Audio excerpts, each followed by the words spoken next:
izinkan saya memperkenalkan diri saya. Nama saya Izania Alia binti Azalan dan rakan peguam saya Nur Ashikin binti Adam, Masturah binti Awang, Siti Salehah binti Cik So. Yang Amat Arif, izinkan saya membaca terlebih dahulu fakta kes. Perayu dalam kes ini ialah bekas suami kepada responden iaitu Melina. Perayu dan responden mempunyai 3 cahaya mata iaitu Alisa 8 tahun, Kristina 5 tahun, Danish 3 tahun. Perayu bekerja sebagai seorang jurutera di salah sebuah syarikat antarabangsa di Kuala Lumpur. Manakala responden pula bekerja sebagai eksekutif kanan pemasaran di salah sebuah syarikat swasta di Kuala Lumpur. Perayu telah membeli sebuah rumah banglo di Seremban 2, Negeri Sembilan yang didaftarkan di atas namanya. Perayu juga telah membeli sebuah kondominium mewah di Kuala Lumpur untuk dijadikan kediaman keluarga yang didaftarkan atas nama responden. Responden juga telah membelanjakan hampir RM150,000 bagi pembelian perabot dan hiasan dalaman bagi kondominium kediaman mereka. Perayu menceraikan responden dengan talak 1 di banglo mereka di Seremban 2 pada 12 Oktober 2020. Perceraian ini disahkan oleh Mahkamah Rendah Syariah Seremban pada 19 Oktober 2020. Responden telah memfailkan tuntutan-tuntutan melalui peguam syar'i beliau di Mahkamah Tinggi Syariah Seremban terhadap perayu seperti berikut. Rumah banglo di Seremban 2 dan saham syarikat Kamarul Konsultasi sebagai harta sepercarian, rumah kediaman di Kuala Lumpur sebagai hak mutlak responden, bayaran mut'ah kepada responden sebanyak RM70,000, hak jagaan anak kepada responden. Perayu tidak berpuas hati terhadap keputusan Mahkamah Tinggi Syariah Seremban telah membuat rayuan ke Mahkamah Rayuan Syariah Negeri Sembilan bagi keputusan mut'ah kepada responden sebanyak RM70,000. Baiklah, dengan izin Yang Arif, saya Nur Ashikin binti Adam 1181616 dari firma Guaman Mikaela & Co ingin mengemukakan hujah kami iaitu Melina berhak mendapatkan pemberian mut'ah. Ini kerana kami berhujah bahawa hak mut'ah adalah suatu pemberian dari bekas suami kepada bekas isterinya yang diceraikan. Ia adalah wajib bagi seorang bekas suami yang telah menceraikan isteri sama ada isterinya telah disetubuhi ataupun tidak, sama ada telah ditentukan mahar iaitu mas kahwin ataupun tidak.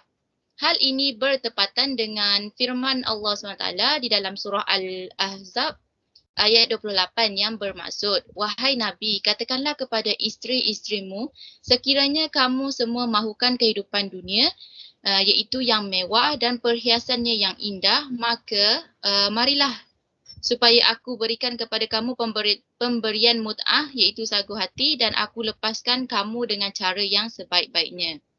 Kami juga berhujah bahawasanya hak seorang perempuan yang diceraikan untuk memohon mut'ah telah diulas melalui nas atau pendapat mu'tabar.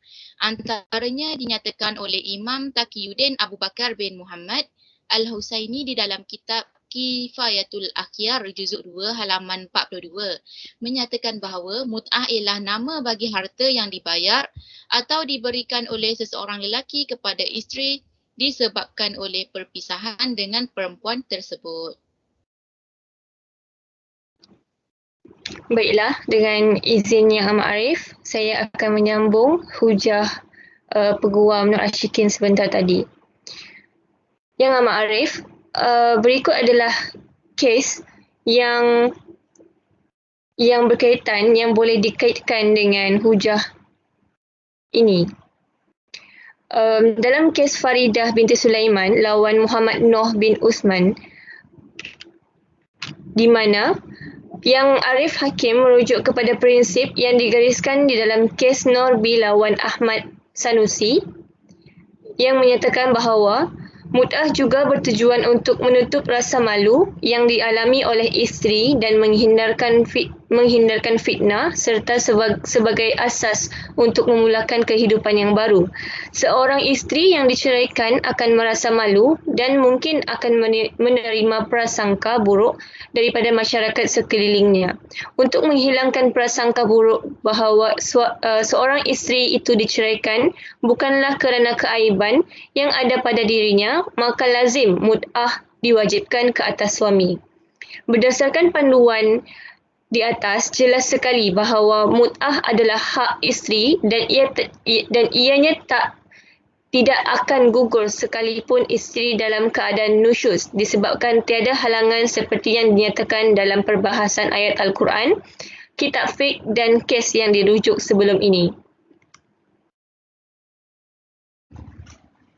Dengan izin Yang Amat Arif, izinkan saya, Siti Solehah binti Cik Suh, nombor matrik 1182750 untuk menyambung hujah peguam Mastura. Okey, firman Allah Subhanahu Wa Taala dalam surah Al-Baqarah ayat 236 yang bermaksud, kamu tidak bersalah dan tidak menanggung bayaran mas kahwin jika kamu menceraikan isteri-isteri kamu sebelum kamu sentuh, iaitu bercampur dengannya, atau sebelum kamu menetapkan mas kahwin kepada mereka.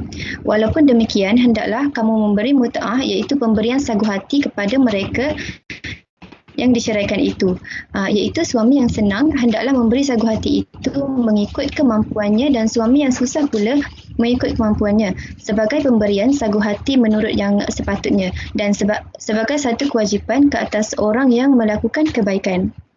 Menurut kitab I'anah At-Talibin juzuk 3 yang dipetik dalam penghakiman kes Tukimah Ahmad lawan Jamaluddin Ibrahim, berdasarkan ayat Al-Quran di atas, penulis kitab tersebut telah menyatakan bahawa kadar penentuan mut'ah mestilah dengan mengambil kira apa yang sesuai dengan keadaan kedua-dua pihak pada masa penceraian.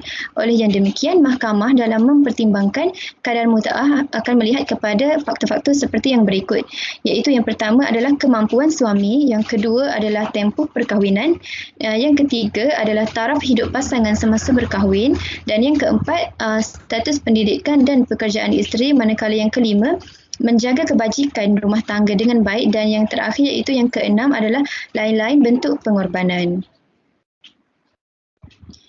Itu sahaja hujah kami pada hari ini.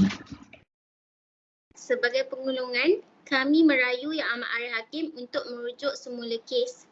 Terima kasih.